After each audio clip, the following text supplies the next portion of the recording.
how do you actually heal these wounds? So this is like the juicy shit coming up right now. I'll go first to say that from my perspective, in terms of like the work that I've done through like development psychology and, you know, child psychology and understanding what is the need of the adult based on what we've lacked as a child. To me, the biggest thing that I realized is needed is good reparenting.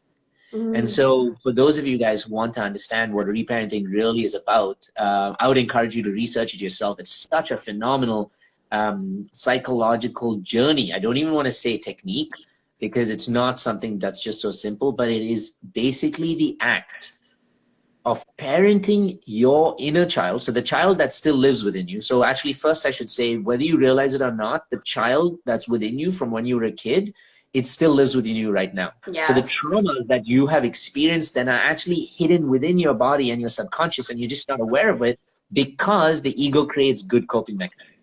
But this is all living strongly within you. And so what's important is first to accept, okay, I have this little being inside me that is still unhealed, that is still looking for guidance, that is still looking for support, that is still looking to have some sort of healthier masculine support and guidance so that this little child can flourish the way that they need to. You have to recognize that first. And then reparenting is the act of understanding, who can I be for this little child to be able to provide this childhood in a weird way, to provide the structure, guidance, love, and nurturing that this child didn't get. And so you're essentially parenting this inner child inside you by yourself and on your own. And it sounds really tricky and crazy, but it's a tremendously powerful, it's so healing, absolutely life-changing technique. So Genell, why don't you tell us a little bit about how you use it in your work? So with a father or a mother, how do you use it? So first things first is the way I kind of, when a client comes to me, we discuss what needs to be healed and what we're working through. And so I know what I'm going into. And then we release all of that pain. I do a lot of energy work and energy clearing and all of that. And I do a lot of breath work. So it's feeling your feelings, you know, like in order to heal, we need to feel what we're afraid to feel. I have clients that are scared to even reach out to me and could book a call with me because they don't know what's going to come up. You know, our nervous system creates, as you were talking about, a protective self over us because it doesn't want us to feel those emotions that we felt as a child. But it's a blessing and a curse, because a blessing because it wants to protect us, but it's a curse because we still have all of those stuck emotions and energy inside of our body that can't move. And I help my clients clear that out. Then after we've cleared it out, then comes the reparenting, like what Yats was saying, and the inner child work. I'm going to give you guys an example. I had a client that broke up with her boyfriend, or he broke up with her a couple weeks ago, and she was like hysterical and didn't know what to do. And she texted me, and she was a new client. We've only had like a session together. And automatically I'm sending her a voice text on my phone. And I'm like, all right, what you're going to do is you're going to close your eyes. And you're going to take yourself back to that last time that you were throwing a tantrum, that you're throwing a tantrum right now. Think back to when was the last time you threw that tantrum. So she's like, okay. So she was doing it. She was totally thought I was BSing her when I was in this voice text. I just intuitively, I like, as a coach, as you know, it just comes to me. So when I'm like, close your eyes, I said, bring yourself back to the time where you felt like you were throwing a tantrum. And then I want you to give that little girl a hug. Like I want you to give that little girl a hug and ask her what she needs. And then I said, let me know how that goes. And she even told me, she's like, I honestly thought you were insane. Because I was like, I just texted my coach telling her I had a mental breakdown. And she's telling me to do this inner child work. She did it. And she was like, oh my goodness. I felt every single thing. That little girl, I saw her vividly. I felt everything. And we both cried together. And I held her, and I felt better after.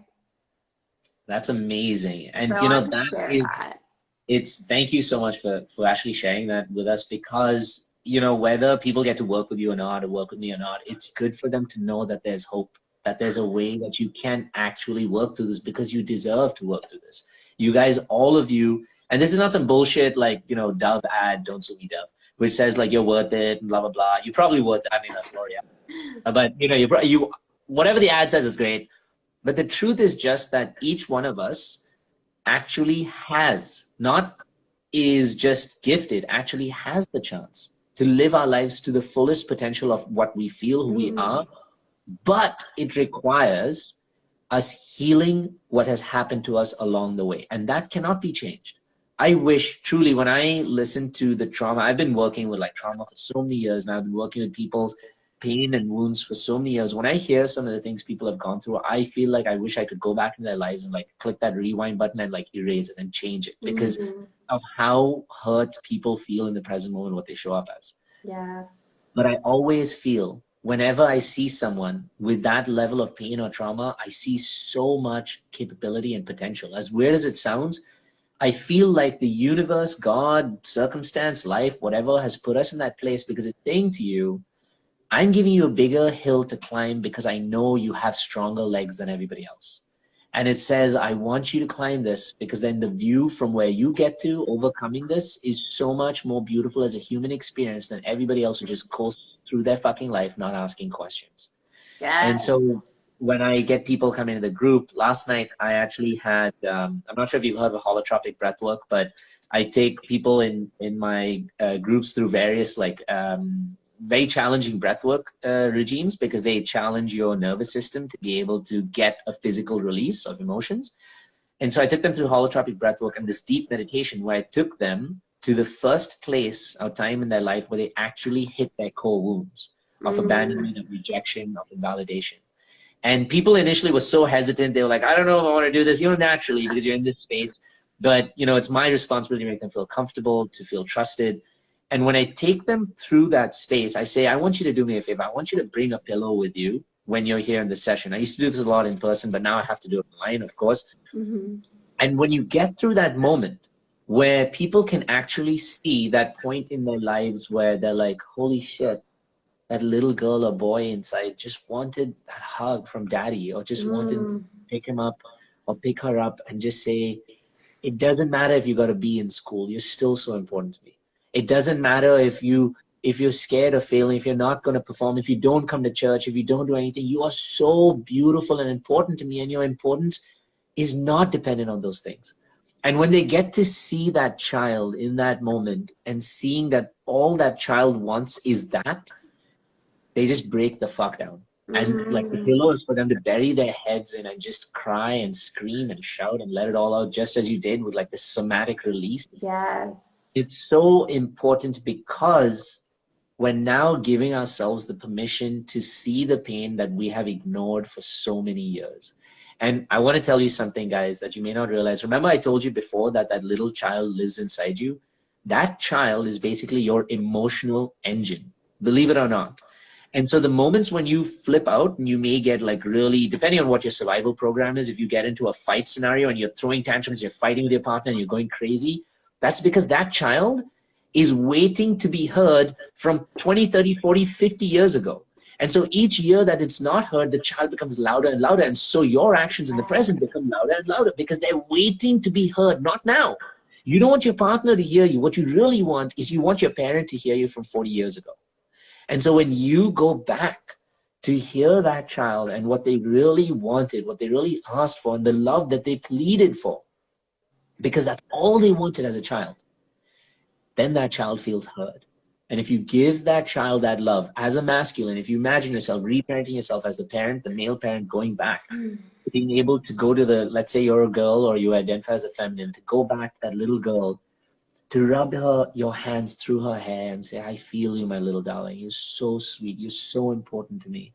You're so loved. Daddy's here to protect you, to keep you safe, to make sure that you are the most important thing in our lives, to make sure that I will be here for you no matter what happens, whether you slip, you fall, and I will do my best with everything I have going on to show up for you.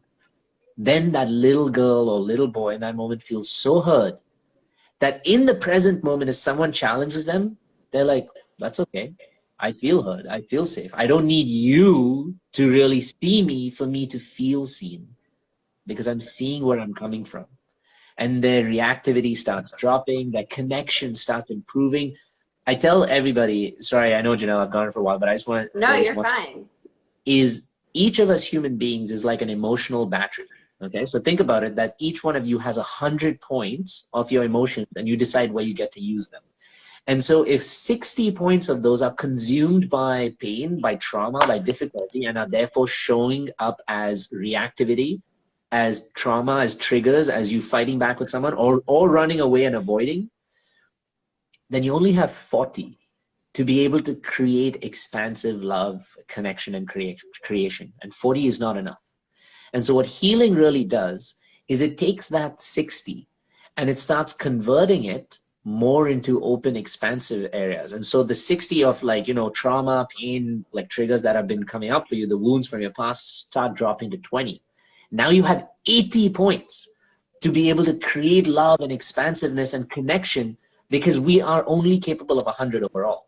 So if you can dedicate those 80 to creating a more positive, open, connected life with partnerships for yourself, because you've healed your wounds or you're healing your wounds, isn't that what's most important? Yes, yes. And Sorry, I just like it also, jumped on that train and monopolized that conversation, but and it all it's what I comes do. down to self-love. You know, when we have enough love to give, then we're able to give that love to our inner child. Yeah. And it, like you said, it really does make you so full. I feel so full. Like, Yeah. I don't need, back then it was like I needed a man to feel that security because I didn't have that from my father. And now I'm like, I'm good with or without. Yeah. I am complete with or without a man.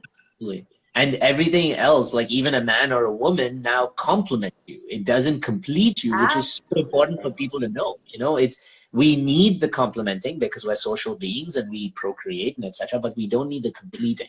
There's a big difference. And then it's more like, are you enough for me? Not am I enough for you? Right. Because before it was always like going on a date and then being like, oh, do they like me? And now it's more like, do I like them?